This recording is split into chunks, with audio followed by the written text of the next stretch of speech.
La journée mondiale de l'eau, l'âge adulte réel et l'éradication de la tuberculose. Nous sommes le vendredi 22 mars. Bonjour à tous, voici votre concentré d'actualité scientifique sélectionné par Maxiscience. La différence entre l'homme des cavernes et nous, c'est le résultat de la science. Et ce n'est pas une opinion, c'est de la science. Notre monde n'est pas si moche. Avis aux parents de nourrissons, les lingettes qui contiennent du phénoxyéthanol ne doivent pas être utilisées sur les fesses des bébés de 3 ans ou moins. C'est l'alerte lancée par l'Agence nationale de sécurité du médicament qui soupçonne ce conservateur d'avoir des effets toxiques pour la reproduction. Cette décision est prise à titre conservatoire en attendant l'avis de la Commission européenne sur le sujet.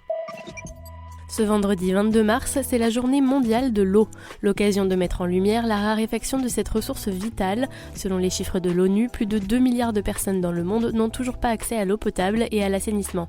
En 2017, les conflits et les persécutions en rapport avec l'eau ont poussé 69 millions de personnes sur les routes.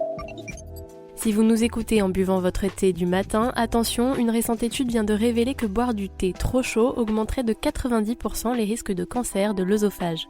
D'après les scientifiques, il s'agit cependant d'un facteur aggravant et non d'une cause première. Pour s'en protéger, il suffirait de boire son thé à moins de 60 degrés. À quel âge devient-on réellement adulte ? Si les lois ont fixé la majorité à 18 ou à 21 ans, il s'avère que nous sommes bien loin de la réalité biologique. Selon une récente étude, le cerveau humain n'atteindrait pas l'âge adulte avant 30 ans. Avant cet âge, le cortex continue de traverser de grandes périodes de changement. Par ailleurs, le passage ne serait pas soudain, mais plutôt une transition nuancée.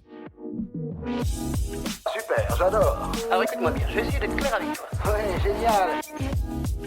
Une véritable hécatombe est en cours sur les côtes françaises. Selon les autorités, pas moins de 1100 dauphins ont été retrouvés échoués sur la côte atlantique depuis le début de l'année, en particulier au large de la Vendée, la Charente-Maritime et la Gironde.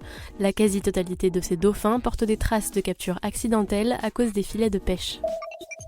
Selon une récente étude, la tuberculose pourrait être éradiquée d'ici 2045 avec les financements nécessaires. Cette maladie infectieuse est l'une des plus mortelles de notre siècle avec 1,6 million de décès par an. Elle est pourtant évitable et largement traitable si elle est détectée à temps. Selon les experts, il faudrait quadrupler les fonds actuellement alloués à la recherche contre la tuberculose pour mettre un terme définitif à cette maladie. Toutes les 7 secondes, l'équivalent d'un terrain de football disparaît au cœur de la forêt amazonienne. Cette déforestation intensive n'est pas sans conséquences pour l'environnement. Selon une récente étude, elle pourrait augmenter la température locale de 1,5 degré Celsius dans les 30 prochaines années.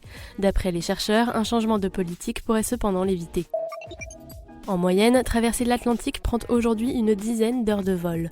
Pour réduire au maximum ce temps de transport, l'entreprise SpaceX a une idée un peu folle. D'ici 2030, il pourrait être possible de voyager dans un vaisseau capable de traverser l'océan en seulement une demi-heure. D'après ses investisseurs, il sera même possible de rejoindre Sydney depuis Londres en seulement 51 minutes. C'est tout pour aujourd'hui. Vous aimez le podcast Maxiscience ? Faites-le savoir avec une note ou un commentaire. Vous pouvez le faire sur les applications Deezer, Spotify et Apple Podcasts. En attendant, on vous dit à demain pour de nouvelles actualités scientifiques. Voilà. Il ne reste plus qu'à vous remercier de votre attention. Au revoir.